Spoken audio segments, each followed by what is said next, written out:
Olá, sejam muito bem-vindos e bem-vindas ao nosso podcast Além do Espectro. Hoje eu estou aqui com uma convidada muito especial, a Cristiane, e nesse episódio vocês vão ver sobre assuntos sobre transtorno do espectro feminino, sobre a invisibilidade do diagnóstico e também sobre o diagnóstico tardio. Para quem não me conhece, meu nome é Helen Késia, sou neuropsicóloga, neurocientista, e eu já vou passar a apresentação para a nossa colega Cristiane, ela vai se apresentar. E eu gostaria que você contasse também como que foi sua vida antes do diagnóstico. Eu agradeço muito pelo convite. É um prazer estar aqui com você, compartilhando um pouquinho da minha história. Então, eu vou falar para você um pouquinho como que era a minha vida antes do diagnóstico. Eu sempre me senti uma pessoa diferente. Parece que eu nunca me encaixava muito bem, não entendia muito as regras da sociedade. É claro que eu estava sempre atenta a fazer aquilo que fazia sentido para todo mundo, para mim e para todo mundo. Mas eu via que eu tinha algo invisível. Na verdade, para ser sincera para você, eu me sentia uma pessoa deficiente, mas a minha deficiência era invisível.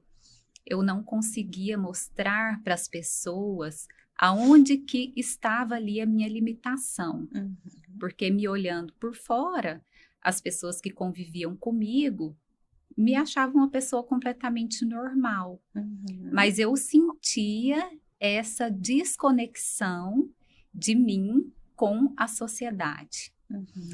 E foi quando eu busquei muito, eu fui muito atrás de saber o que estava acontecendo comigo. É claro que os meus pais também, desde os meus 8 anos, eu tinha algumas crises, mais crises de ansiedade, às vezes alguns episódios depressivos, e meus pais também era uma constante busca para eles, me levavam em vários profissionais para entender ali o que poderia estar acontecendo. Mas era mais uma busca interna, para mim era mais uma busca interna de quem sou eu. Eu me sentia despedaçada. Eu queria ali entender quem eu era. E isso foi uma busca constante. E é muito comum, eu escuto isso diariamente no meu consultório, quando eu pego para fazer uma avaliação de uma pessoa, né? Principalmente no diagnóstico tardio. A pessoa chegar até o meu consultório com alguns relatos muito parecidos com o seu. Claro que a gente aqui está falando de um transtorno do espectro autista. Quando a gente fala espectro, para cada um é de um jeito. Você está trazendo aqui a sua vivência, a sua experiência do que foi para você e o que você passou. Mas dentro do consultório, o que eu escuto? Relatos muito comum de principalmente, como a gente está falando de um transtorno do neurodesenvolvimento, começou lá na infância, você viu que você trouxe? Desde meus 8 anos de idade, mas teve relatos de muito antes, né? A Cristiane era dessa forma na infância, tinha crises, tinha muita ansiedade, teve episódios também de ficar muito, né, ansiosa, entre outras coisas, e você vê que começou aonde? Lá na infância. Por isso que a gente fala que o transtorno do espectro autista, ele é um transtorno do neurodesenvolvimento. Quando a gente fala neurodesenvolvimento, a gente está falando de um transtorno que começou aonde? Lá atrás. Você nasceu autista. Então, hoje, por mais que você recebeu o diagnóstico tardio agora, na vida adulta, mas sempre teve prejuízos. Não é de agora. Então, isso também, dentro de uma avaliação neuropsicológica, a gente leva em consideração. Vai ter uma avaliação tanto com você hoje, que você dá conta de falar, mas a gente teve o processo de entrevistar um familiar e outra pessoa para responder questionários de rastreio do espectro autista. Então, a gente também leva em consideração esse histórico do desenvolvimento, porque é muito importante. Então, quando você traz sobre a invisibilidade, ou sempre eu percebi que tinha algo que parece que não estava ali. O que você aprendeu com isso? A mascarar, a camuflar. Eu comecei, porque até é muito comum nas mulheres autistas, o quê? O mascaramento. Então, a mulher, ela começa a mascarar. Até mesmo por você ser nível 1 do autismo, que a gente fala, nível 1 de suporte, o que acontece? Maior índice de mascaramento. E a mulher também, ela consegue, tolera mais essa questão do mascaramento. Então, isso é muito comum a gente escutar essa questão da invisibilidade, ou de que parece que está faltando algo, eu tô vendo que tem algo de diferente. É muito comum até em crianças. A criança chegar para o pai e para a mãe e falar assim, tô vendo que tem alguma coisa, mas eu sou diferente, pai e mãe, da coleguinha. Parece que tem alguma coisa, eu não sei, mas eu não sou igual. Isso é muito comum. É, assim, interessante que no meu caso, na minha infância, minha mãe falava muito, nossa, você é muito inteligente. Eu falava, mãe, eu sinto que eu tenho alguma coisa. Eu não sou igual todo mundo. Sim. E ela falava, você tem mesmo alguma coisa. Eu percebo que você é muito mais inteligente que as outras crianças. Você aprende as coisas com mais facilidade. Parece que você tem o olho biônico, vê tudo, vê detalhe onde ninguém vê. E durante, assim, a investigação, quando a gente ia de médicos em médicos, eles olhavam muito esse ponto da intelectualidade. Ela tá se desenvolvendo bem, ela é muito inteligente, ela interage, vamos supor assim, com os familiares, primos. A minha interação sempre foi muito, vamos dizer que normal. Mas eu tinha a minha maior dificuldade, a minha maior dor, que é um lugar que me causou muitos traumas, foi na escola. Porque eu era uma criança realmente que me desenvolvia muito bem intelectualmente, mas eu não conseguia me encaixar, eu não conseguia fazer amizades e manter aquela amizade, me socializar. Às vezes as crianças estavam brincando ali juntas, tudo num grupinho, eu não conseguia me inserir ali dentro. E uma coisa que eu tinha, que hoje eu fui entender o que é, o que significa, é que eu não conseguia falar. A professora perguntava o meu nome, eu sabia tudo, meu nome, sabia tudo, mas eu não conseguia, a voz não saía. E isso, esse comportamento meu acabou me causando alguns rótulos na escola. Então, assim, vai virando uma bola de neve, né? Eu me sentia ali a diferente, aí eu já ficava caladinha, já tinha o bullying dos colegas. Nossa, ela não fala, você é muda. E eu não era. Eu estava ali dentro de mim mesma, me esforçando ao máximo para conseguir fazer igual todo mundo faz. Um fato que me trouxe assim muito trauma também, que eu acho muito importante abordar esse assunto, que hoje em dia na educação, que eles me pularam de série. Então eu estava ali na época era o pré, né? E eles me tiraram do pré e me colocaram no primeiro ano. Porque as diretoras ali, eles fizeram uma reunião, achou que estava sendo prejudicial para mim, que eu já estava no estágio avançado, mas o que acontece é que o meu emocional não estava preparado. E as crianças, com 1 ano de diferença, o desenvolvimento já é muito grande. Uma criança, vamos supor, de 5 anos e uma de 6, dá uma diferença muito grande na questão emocional.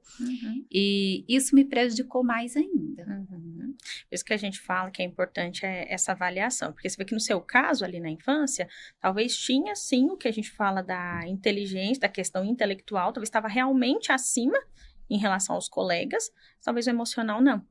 Então, isso da interação social é muito comum a gente ver em crianças, né, às vezes não conseguindo ter esse contato com os coleguinhas, né, lá na infância, porque o meu intelectual é diferente dos colegas. Então, pensa ali, às vezes os coleguinhas estão brincando de bloco, eu já estou tentando entender que jeito faz uma casa, coisas muito diferentes ou mais avançadas para a idade. Então, às vezes isso vai prejudicar. Então, altas habilidades e superdotação também dificulta na interação social. Você vê quando você traz ali a sua dor, do que você sentiu na infância, é muito comum o quê? Às vezes passar despercebido um diagnóstico na infância porque a pessoa está indo bem na escola. Então, se você está indo bem na escola, a criança está indo bem, às vezes é difícil perceber.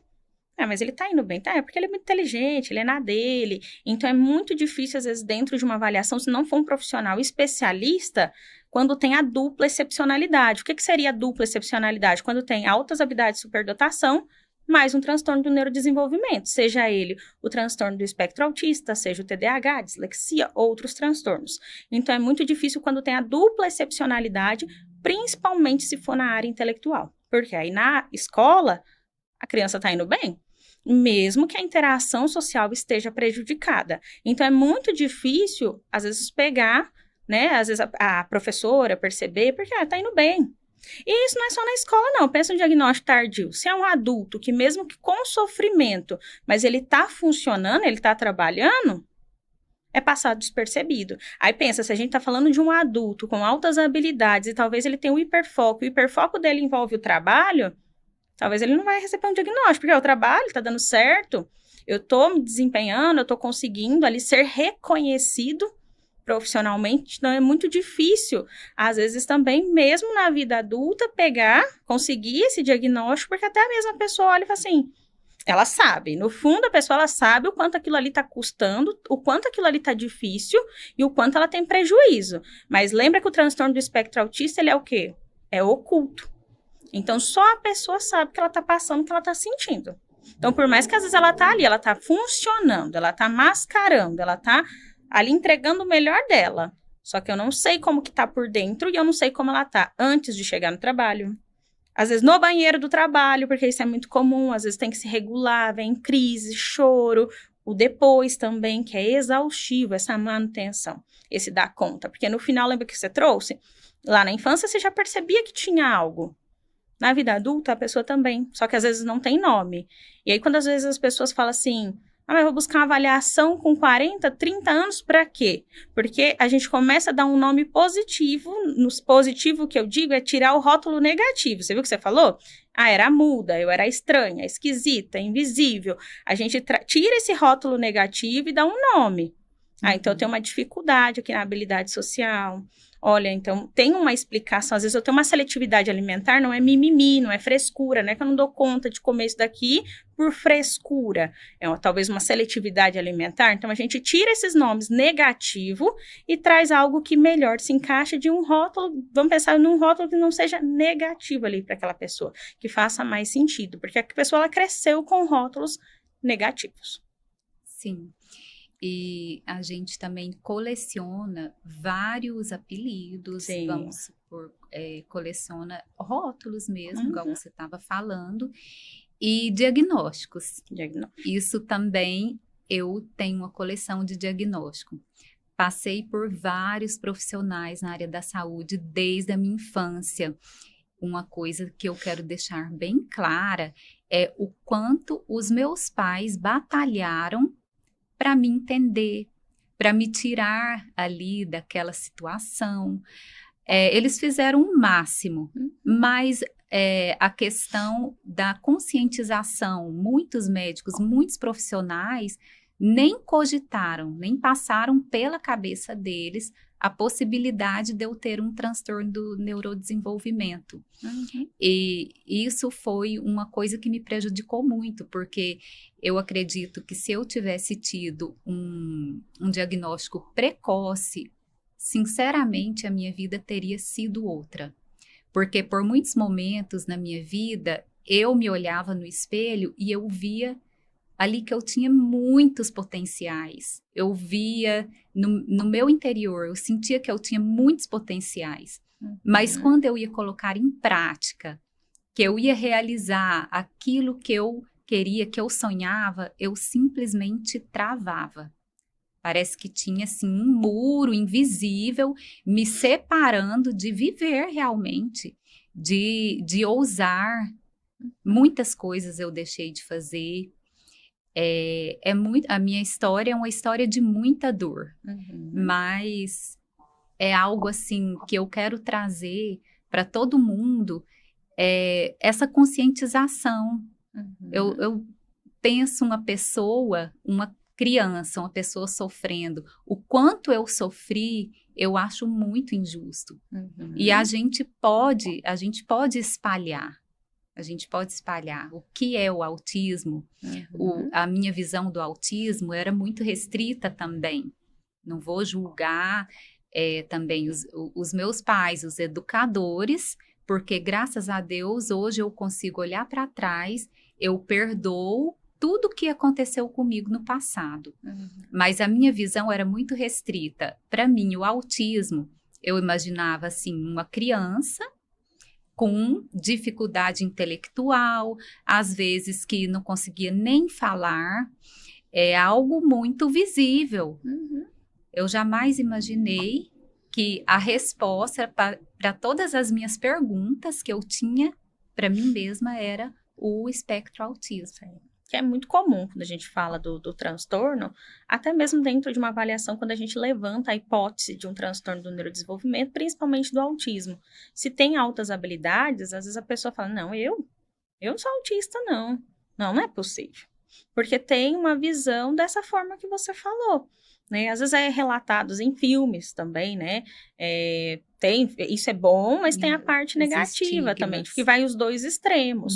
Então, tem essa parte positiva que tem a conscientização, só que a gente vê que ainda falta. Por mais que a gente fala muito sobre o autismo, mas mesmo assim, quando você vai perguntar para a pessoa, mas o que é? O que você acha que é? Como que é? Na maioria das vezes, ela vai ter essa visão igual você trouxe, né? De uma pessoa com uma deficiência intelectual, que também acontece, né? Só que aí é onde a gente entra no que eu falei, do espectro. Por que é um espectro? Porque tem uma gama de diversidade do que pode acontecer dentro do espectro, do que é para cada um. Se a gente aqui colocar nessa mesa 10 pessoas autistas no nível 1 de suporte, cada uma vai ter algo de diferente, não vai ter as mesmas dificuldades, porque a gente olha como se fosse, a gente olha individual, o que aquela pessoa tem de dificuldade, o que ela tem ali que precisa ser trabalhado. Muito comum quando chega a pessoa ali buscar uma avaliação, são pessoas às vezes tardio, né, o diagnóstico tardio, ela chega com muitos diagnósticos. Ela chega às vezes com a bipolaridade, ansiedade, depressão. Qual que é o problema disso? Ela chega, mas ela olha e fala assim, mas eu acho que não é. Não é que eu não acho que é, mas eu acho que tá faltando algo, porque eu tô tomando remédio, eu faço tratamento e eu vejo que ainda não melhora. Então, é muito comum eu escutar dentro de consultório esses relatos de eu tenho esse diagnóstico de pânico, bipolaridade, ansiedade, depressão, e aí a pessoa tá tomando um monte de remédio, mas fala assim, mas aí quando eu vou ler, não encaixa, não que às vezes não tenha, mas parece que não é só isso, porque eu tenho outras coisas, eu vejo outras dificuldades. E aí onde a gente, talvez, dentro do processo de avaliação, não é só chegar ali, a pessoa vai fazer testes e no final eu vou entregar um nome para ela, não é isso. E ali também, dentro do processo de avaliação, é um momento que ela vai se percebendo. Eu vou trazendo, principalmente se for hipótese de autismo ou TDAH. A gente vai construindo junto, e dela também se enxergar e se perceber. Porque às vezes não adianta a gente fazer um teste com a pessoa, passar todo o processo de avaliação e no final assim, é isso. E às vezes nem ela está se reconhecendo naquilo. Às vezes dentro do processo de avaliação neuropsicológica eu vou trabalhar uma psicoeducação com essa pessoa também. Passar coisas para ela ver, para ela entender também, ela começar a olhar e falar assim, talvez, nossa, realmente, talvez faz sentido. Me conta como que foi para você o seu processo de avaliação. Porque você chegou, né, com muito diagnóstico, com muitas dúvidas, já tinha lido muito sobre, mas não sobre o transtorno, né? Mas, por exemplo, assim, sobre os outros diagnósticos que você tem, você já tinha lido e falava assim, pode ser, mas talvez não enquadra. Eu já faço tratamento, já tomo remédio, eu vejo que não está tendo melhora. Então, sobre as minhas comorbidades que estavam ali dentro do meu espectro, eu já sabia de cor, eu já sabia tudo, eu já tinha lido tudo sobre TAG, sobre síndrome do pânico, depressão.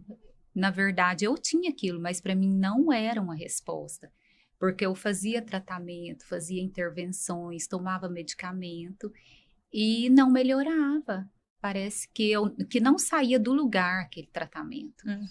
Então, o meu processo de avaliação, ele foi muito minucioso, foi uma investigação. Eu falo assim que a Ellen foi uma detetive na minha vida. Ela foi destrinchando ali a minha infância e me mostrando com todo o carinho, com todo o amor ali, como que como eu olhar aquela situação de uma forma para eu enxergar que realmente tinha ali algo que era do autismo mesmo. E foi muito interessante porque durante o processo, a Ellen nunca chegou para mim e falou, olha, você é autista. Ela trazia para mim algumas questões para eu observar, para eu enxergar. Ela queria me conduzir a eu mesma enxergar que eu tinha ali, que eu estava dentro desse transtorno. Mas não foi fácil, não vou falar que foi fácil, porque mexe muito com o seu passado, mexe muito com as suas dores. Às vezes você prefere deixar ali quieto, tá sofrendo, tá horrível, mas você acostumou com aquela dor. Uhum. E nesse processo de mexer, eu já vinha passando por um processo depressivo e parece que piorou. Aí as pessoas olhavam para mim, mas você está investigando e parece que você está piorando. Mas o efeito foi assim, eu fui mesmo, realmente eu fui lá embaixo, eu fui lá na minha infância, eu entrei lá no meu passado para poder subir. Eu subi porque depois que eu passei por esse processo, entendi e aceitei que eu tinha o espectro, a minha vida mudou. Minha vida mudou porque eu passei a me enxergar com mais compaixão, a perdoar muita coisa ali do meu passado, que eu ressignifiquei a minha história. Durante o processo do meu luto pós-diagnóstico, eu comecei a escrever. Eu escrevia tudo que eu passei, como lidaram comigo, como eu enxerguei depois de um tempo. Então, foi uma reconstrução, como se eu tivesse realmente voltando no passado, pegando cada pedacinho de mim, montando um quebra-cabeça. Faz muito sentido. E outra coisa, assim, que foi um presente para mim, essa escrita, porque trouxe cura, trouxe entendimento. Eu sempre tive essa facilidade mais em escrever do que em verbalizar. Eu gosto muito de escrever. Eu me expresso muito mais fácil escrevendo. Então, eu escrevia e mandava para Ellen. Olha, é assim que eu me sinto. Porque às vezes eu entrava no consultório e não conseguia nem falar. Eu só chorava. Mas é um processo. E quando a gente fala de receber um diagnóstico também, você vê que não é fácil. Às vezes a pessoa, ela, na maioria das vezes, pode sim entrar nesse processo de luto pós-diagnóstico. Por quê? A gente está fazendo uma investigação completa de como funciona o cognitivo, o comportamento, o emocional daquela pessoa.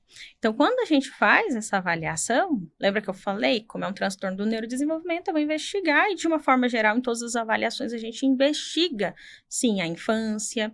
Então, é muito comum a pessoa passar por esse momento de luto, ou de ter que olhar para coisas do passado, e é pesado, é dolorido.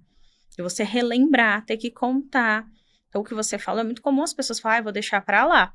Principalmente se for uma pessoa autista, que pode acontecer, não que é todos os casos, mas eu já estou acostumada, já estou sabendo como resolver, como lidar, mesmo que seja uma forma que ela está em sofrimento profundo, mas ela já está com alguns mecanismos de sobrevivência, diferente de viver. O que a gente quer dentro de um processo de avaliação, independente de qual diagnóstico que vai aparecer? A gente quer que a pessoa saia do modo sobrevivência para eu vou viver. Então, durante esse processo de avaliação, é muito comum a pessoa ficar mal. Porque eu não vou simplesmente jogar teste para a pessoa fazer e falar assim, é isso, responde aí. É um processo que ela vai ter que olhar para as dores dela, olhar para o passado, para o presente, pensar no futuro. Então, isso dói, isso também machuca, porque eu estou olhando para quem? Para fora? Não, eu estou olhando para mim, para as minhas dores, para os meus medos. Quando a gente fala de um processo de avaliação, até mesmo psicoterapia, quando a pessoa vai para uma psicoterapia, tá achando que é fácil? É nada, vai você sentar na frente de uma pessoa que você não conhece e vai falar das suas dores. Às vezes a gente bota fone, vai para as redes sociais para não ter que pensar nos problemas. Vai sentar 50 minutos na frente de um profissional que você nunca viu e vai lá falar das suas dores, do que te mexe com você, do que te faz mal. Não é fácil, não. Porque ali no processo de psicoterapia, você também está se ouvindo. Por que é importante o silêncio dentro de uma psicoterapia? Para o paciente ele se ouvir. E às vezes ele não vai ter validação do psicólogo. Ele está ali, ele está se ouvindo. Então você vê que hoje em dia o que a gente tem? Tanto com a tecnologia, tem coisas positivas? Claro que tem. Mas a gente também tem uma geração que enchendo de dopamina. Eu quero o quê? O tempo todo tá bem. Eu tenho que estar bem, eu tenho que estar extremamente bem. Então a pessoa pensa se é fácil eu olhar para as minhas dores, eu olhar para o passado, olhar para as coisas talvez que eu quero no futuro, e às vezes eu olho e falo assim, mas por que eu tô travando? Por que eu não tô indo? Ah, não, então tá bom, acho que até aqui. Acaba que a dor, ela é uma zona de conforto. Tá doendo, mas é um lugar conhecido. Porque a gente fica com medo de avançar, de mexer no que tá quieto e piorar mais Sim. ainda. Foi o que aconteceu comigo. Eu e você, nós já tínhamos uma amizade, e quando eu cogitei de ir para o seu consultório, eu já fui com essa mentalidade. Eu vou lá no consultório, vou conversar com a Ellen, nós somos amiga, mas eu sei que não vai mudar nada a minha vida. Eu já passei por milhares de profissionais, eu já fiz tudo quanto é tipo de terapia que você imaginar. Já passei por muitos psicólogos, muitos médicos, enfim. Eu fui, mas sem esperança. Mas era, assim, é como se fosse minha última tentativa. E realmente foi o que aconteceu ali dentro daquele consultório, mudou minha vida. Mudou minha vida porque eu tive a coragem de me olhar por inteiro. Sim. E é claro que eu não estava sozinha, primeiramente, eu tenho Deus comigo, por isso que eu tive essa coragem, e minha família me apoiando, e você estava comigo o tempo todo, entendendo cada passo que eu dava, às vezes eu entrava em crise de choro, ficava mais reclusa, e você foi me entendendo ali, entrou ali, pegou na minha mão, a gente foi caminhando pela minha história, foi entendendo cada parte do que tinha acontecido ali comigo, onde eu não fui compreendida, onde eu não fui entendida, e eu estava despedaçada. Eu posso te dizer que eu saí dali inteira, mas porém muito frágil, porque eu olhei assim e falei, meu Deus, como que eu vou falar para as pessoas que eu me descobri que eu sou uma pessoa neurodivergente? Eu já fui tão julgada a minha vida inteira, agora que eu vou ser mais julgada. Mas me veio uma força tão grande, e eu senti que a partir daquele momento nasceu o meu propósito, porque a minha dor virou o meu propósito. Eu quero muito ajudar as pessoas que passaram pelo caminho que eu passei, sem nenhuma compreensão, porque é muita dor. E eu posso dizer que se eu estou aqui hoje, em frente a você, é porque foi a misericórdia de Deus mesmo. Conta um pouquinho também pra gente, Cris, como que foi para você a questão de... Você é mãe, né? A gente fala muito do espectro feminino, até mesmo pelas questões das diferenças que tem entre o espectro masculino e feminino, né? Tem algumas coisas que homens fazem, e mulheres podem ter filhos, né? Tem essa questão da gestação. Você, uma mulher que é mãe também, conta pra gente como que foi esse processo da maternidade, se era um momento que você já estava tomando remédio ou não, que nas 2 gestações você não sabia do seu diagnóstico, né? Tinha outros ali, mas não sabia. Tinha o que você, conforme você falou, né? Sobre as comorbidades, né? Que é muito comum dentro do espectro autista, as comorbidades, principalmente diagnóstico tardio.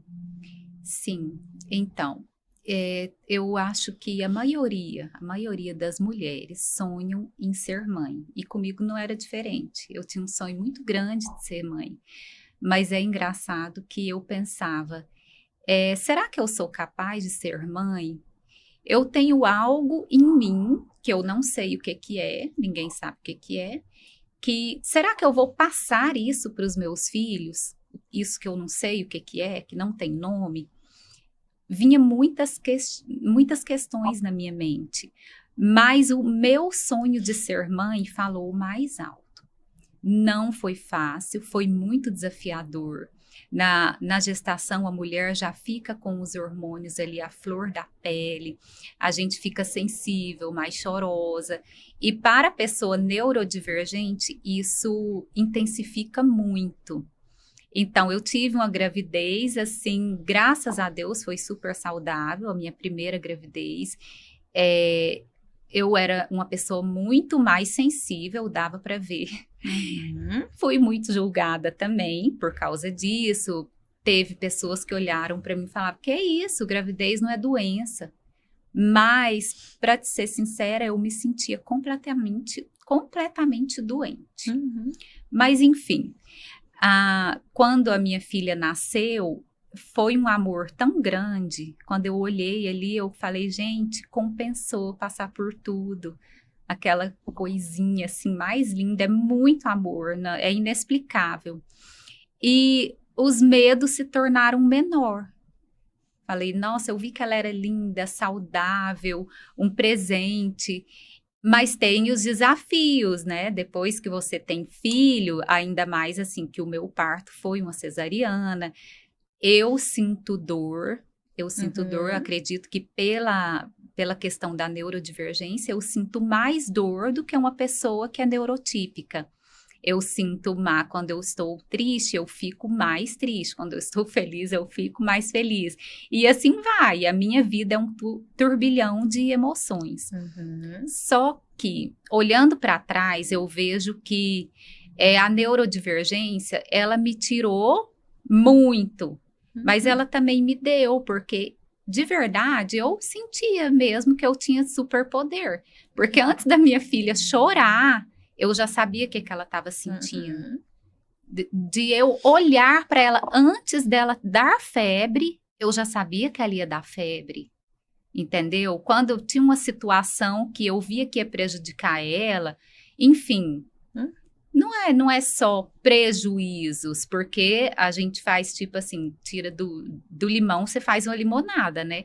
Eu tirei alguns benefícios ali por ter esse olhar profundo, esse olhar mais no interior do que para o externo. Sim. E depois que eu tive a minha filha Natália, que hoje ela tem 13 anos, eu tive muita vontade de ter outro filho logo em seguida.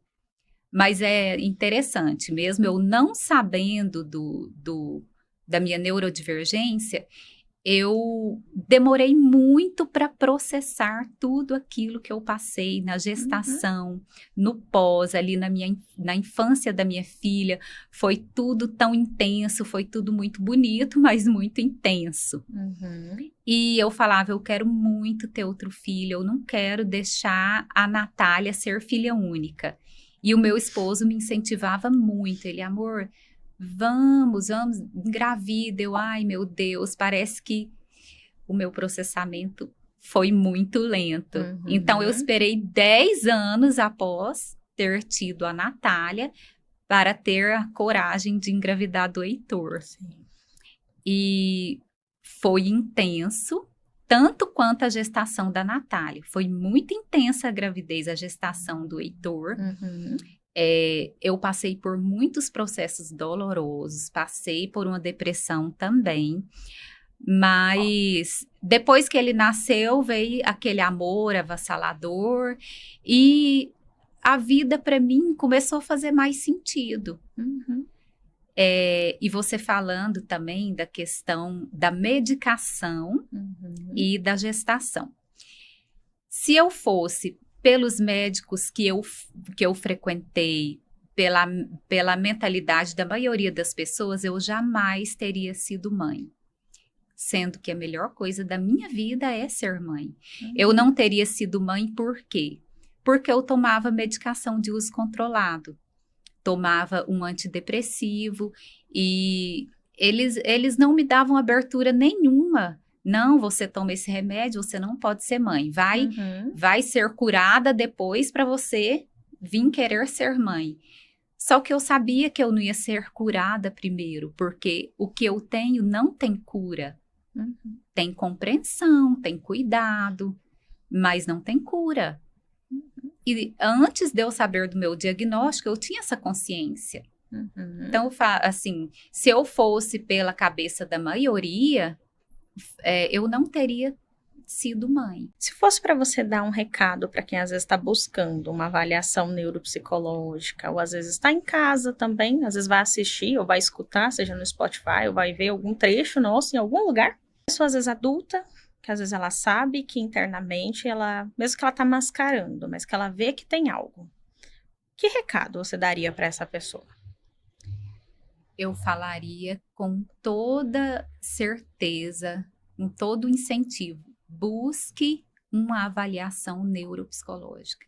Busque um profissional que você tenha empatia, que você confia e investigue.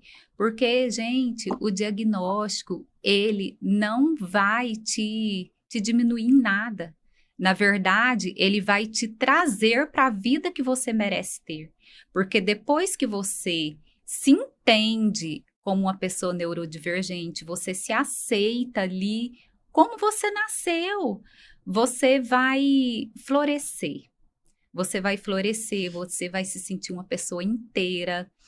E não estou falando que é um processo fácil. É um processo doloroso, é um processo ali de passinho em passinho, mas vale a pena. Uhum. Porque você vai se ver por inteiro. E vai aprender a ter compaixão. Uhum. O seu olhar até para com as pessoas, ele vai mudar. Uhum. Que é isso, quando a gente fala de buscar, né, o acompanhamento, ou você realmente se conhecer, é a gente olhar para tudo, dependendo do nome que vai aparecer. Se é uma depressão, uma ansiedade, um autismo, um TDAH, o que seja. É autoconhecimento, é o seu direito de saber o que você realmente tem. Dentro de um processo avaliativo também a gente coloca lá o que você precisa fazer. Então, não é somente receber um diagnóstico. Lá dentro do processo de avaliação, tem também os passos a ser seguido depois da avaliação neuropsicológica.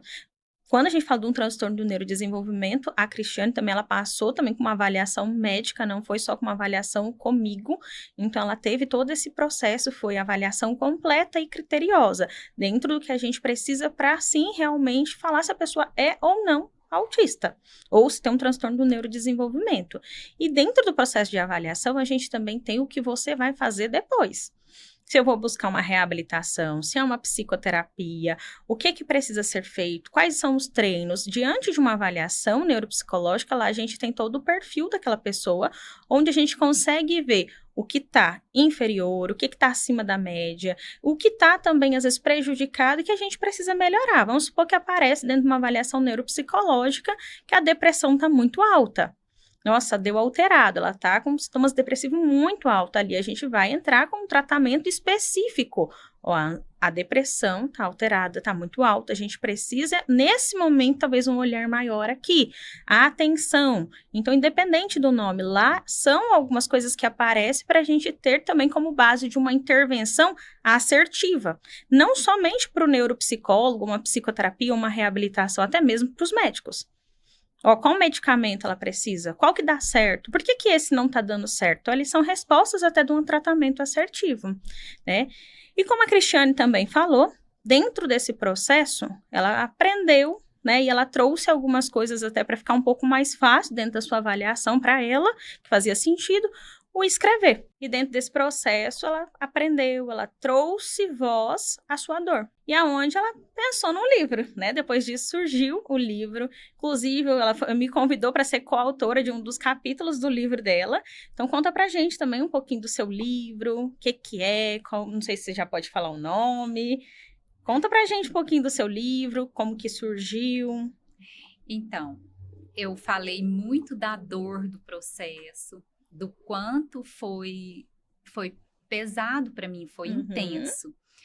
Mas algo que eu quero trazer também, que que me ajudou muito foi que nós fizemos também o teste da inteligência. Sim. E eu percebi que eu não era aquela pessoa tão limitada, que eu me achava uma pessoa muito limitada. Eu falava assim, nossa, eu tô com medo desse teste de inteligência aí. Mas, para minha surpresa, deu também as altas habilidades. E quando eu enxerguei aquilo, eu falei, eu vou usar isso ao meu favor. Então, eu comecei a escrever, eu falei, eu gosto de escrever, eu vou escrever. E fui escrevendo ali com muito incentivo, que eu já tenho uma irmã que é escritora.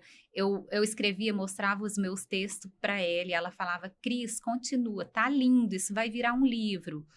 E quando eu olhei ali para aquela história, eu falei, ele virou realmente um livro, e um livro muito intenso, um livro que ali tem muita verdade, que eu acredito que esse livro vai ser resposta para muitas mulheres, para muitas pessoas. Uhum. E é por isso que, com todo amor e todo carinho, eu convidei a Ellen para escrever a parte clínica desse livro, onde ali ela traz uma compreensão maior sobre o que é o espectro nas mulheres, né? E convidei também uma prima minha, que ela faz um trabalho de educação emocional, e juntas, nós três, estamos aí nesse projeto, mas vai ser algo muito lindo. Eu espero, quando ficar pronto, vocês possam prestigiar-nos, né, no lançamento. A gente pode falar o isso. nome ou Sim. pode, o significado do nome? O nome do meu livro, do nosso livro, é Regenese. Esse nome, ele veio como um símbolo ali para mim da ruptura entre o meu passado, o que poderia ser do meu futuro, porque realmente tudo isso que aconteceu na minha vida mexeu com o meu passado, com o meu presente, da forma como eu enxergo o meu futuro hoje. E eu estava dormindo, eu tive um sonho com esse nome. Então eu acredito que foi um sinal, foi um símbolo. Depois eu fui pesquisar o nome Regenese. Ele não existe, ele foi criado. Mas existe regênese, que fala de um novo nascimento, e é o que eu abordo ali no livro. É o nascimento de uma nova pessoa, ou aliás, eu posso dizer assim, que eu já estava aqui, mas eu não ocupava o meu lugar no mundo que eu merecia. O meu lugar no mundo como pessoa, como uma cidadã. Eu não me senti uma cidadã, eu me senti alguém sem identidade. No meu livro eu conto tudo isso, eu não vou falar muito para não dar spoiler. Mas vamos pensar assim, não precisa trazer tudo não, mas o que antes você não fazia que hoje você já consegue fazer? Eu vou trazer assim, é muito difícil para mim falar na prática, porque o que mais mudou em mim foi o meu mundo interior.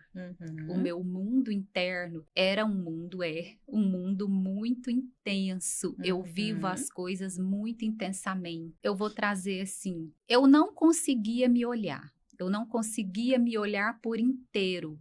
Parece que eu tinha medo de me olhar e ver em mim as partes frágeis das quais eu não conseguia lidar, eu não conseguia ter resposta para muita coisa. Depois que eu me olhei por inteiro e comecei a ter algumas respostas que até hoje para mim estão chegando respostas o tempo todo para mim. Já vai fazer quase um ano que eu tive o diagnóstico. Vem chegando respostas para mim, parece que eu estou me conhecendo hoje, parece que eu nasci agora e eu estou me conhecendo. Isso me traz identidade. E quando você tem uma identidade, você é uma pessoa que habita nesse mundo, consequentemente, você está inteira para correr atrás dos seus sonhos, você está inteira como mãe, como esposa, como filha, como uma pessoa que está ali para fazer a diferença. E hoje eu me posicionei como uma pessoa que está para fazer a diferença nesse mundo. Eu não vou passar nesse mundo sem fazer alguma coisa. Eu vou deixar um legado eu escrevi, eu quero que isso alcança muitas vidas, muitas pessoas que ajude milhares de pessoas. E o que eu fiz foi assim algo que mudou totalmente a minha história, foi ser eu mesma, aprender a me olhar com compaixão, olhar para mim e entender que eu sou um ser humano, que eu posso ser como todo mundo. Eu me sentia menos, me sentia limitada, diferente, fora do, sei lá, o que eu estou fazendo aqui nesse mundo. Esse mundo não foi feito para mim. Eu não me encaixo em nada. É muito intenso. Muito intenso. Porém, agora eu estou aqui. E eu posso falar, me aguardem, porque muita coisa vai acontecer na minha vida. E a partir da minha história, muitas coisas podem mudar. Exatamente. Tem mais alguma coisa que você quer acrescentar? Que você gostaria de falar? Talvez uma mensagem final? Olha, eu quero deixar uma mensagem para os pais de pessoas que recebem o diagnóstico, que estão dentro do espectro. E também para as pessoas que recebem o diagnóstico, que já são adolescentes ou adultos, né? O diagnóstico, ele não vai te limitar. Você pode ter certeza que o diagnóstico, ele vai te abrir muitas portas. Talvez, assim, você comece a fazer coisas que você nem imaginava estar fazendo e vale a pena. Não corra de se encontrar. Receber um diagnóstico nem sempre é fácil, mas o diagnóstico ele não vai ser um rótulo, né? Ele é um caminho. Então, ali você recebe algo que é seu, você faz o que você quiser com aquilo. Você quer falar, você fala, mas para muitos é sim resposta. E é um direito de autoconhecimento, se conhecer. Então, não é rótulo, mas sim vai ser um caminho, uma direção. E para mim é uma honra te receber, né? Você contar, abrir aqui a sua história. É uma honra poder fazer parte da sua história, caminhar com você. Fiquei muito grata quando você também me chamou para fazer parte do seu livro, acompanhar a sua evolução até aqui, ver tudo que você já conseguiu, olhar para o seu passado e ver o quanto foi difícil chegar até aqui, porque a gente sabe que foi difícil, e isso é a realidade de muitas pessoas autistas, né, seja adulto, criança, tem prejuízo, até mesmo para a gente ter um diagnóstico de autismo, um dos critérios é ter prejuízo.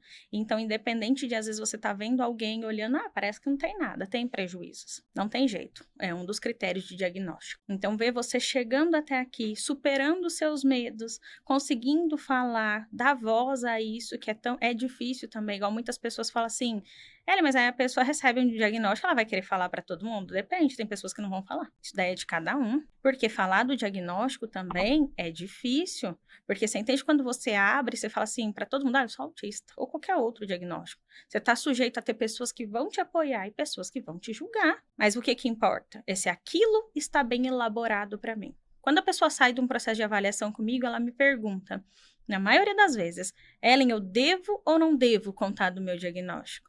Depende. Como que tá isso para você, interno?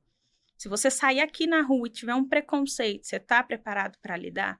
Porque a gente no caminho vai encontrar pessoas que vai apoiar, pessoas que vai achar que é frescura, que o autismo tá na moda, que agora todo mundo é TDAH e não sei o quê. Então isso é muito comum de ouvir. Pode ser que tem pessoas também que duvidem do seu diagnóstico.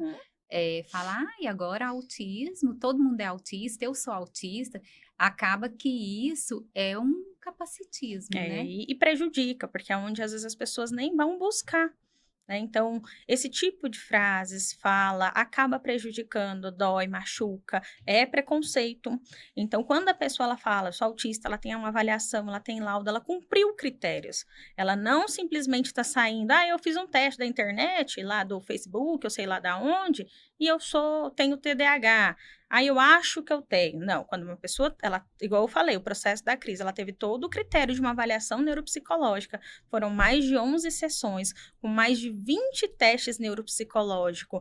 Foi feita a avaliação clínica também, porque não é somente os testes. Depois da avaliação, ela também passou para um profissional da psiquiatria. Então, a gente segue os critérios para ter um diagnóstico. Não é simplesmente eu olhar e falar, acho que você é TEA. Não é dessa forma que funciona. E assim, é algo muito sério. Então, gente, não brinquem com isso. Não é algo assim que é para você banalizar. Sim. É algo muito sério. E quando a gente traz falas de tá na moda, agora todo mundo mas Cris, se você tem isso, eu também tenho. Então ela faz uma avaliação. Vamos buscar. Às vezes não, às vezes pode ter algumas características ou fica dentro do que a gente chama de fenótipo ampliado. Mas para ter, a gente cumpre os critérios de diagnóstico. Então, tem ali critérios a ser seguidos.